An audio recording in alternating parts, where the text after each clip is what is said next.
தமிழகத்தில் மேட்டூர், பவானிசாகர் அணைகளில் நேற்று ஆய்வு நடத்திய மத்திய உயர்மட்ட குழு இரண்டாவது நாளான இன்று டெல்டா மாவட்டங்களில் ஆய்வு மேற்கொண்டு வருகிறது. இதுகுறித்த கூடுதல் தகவல்களை செய்தியாளர் சுந்தரிடம் கேட்கலாம்.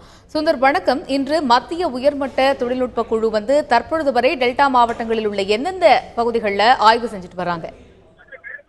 அதாவது உச்சநீதிமன்ற வழிகாட்டுதன்படி காவிரி தொழில்நுட்ப உயர்மட்ட குழுவானது கடந்த 2 தினங்களுக்கு முன்பு கர்நாடகத்தில் ஆய்வு செய்தது. இதனைத் தொடர்ந்து நேற்று மேட்டூர், பவானி உள்ளிட்ட பகுதிகளில் தமிழகத்தில் ஆய்வு செய்தது. இதனைத் தொடர்ந்து காவிரி டெல்டா மாவட்டங்களாக உள்ள விளங்கி வரும் தஞ்சை, திருவாரூர், நாகை ஆகிய மாவட்டங்களில் கள ஆய்வு செய்வதற்காக இன்று காலை திருச்சியிலிருந்து கார் மூலம் தற்போது தஞ்சை மாவட்டம் சோழன்குடி காட்டில் இந்த உயர்மட்ட குழுவானது கள ஆய்வுகளை செய்து வருகிறது. இந்த தற்போது வயலுக்கு சென்று இந்த விவசாயிகள் எந்தெந்தமான பாதிப்புக்குள்ளாகிறார்கள், தண்ணீர் கிடைக்காத, காவிரி கிடைக்காத என்பது குறித்து விவசாயிகள் கேட்டிருக்கிறார்.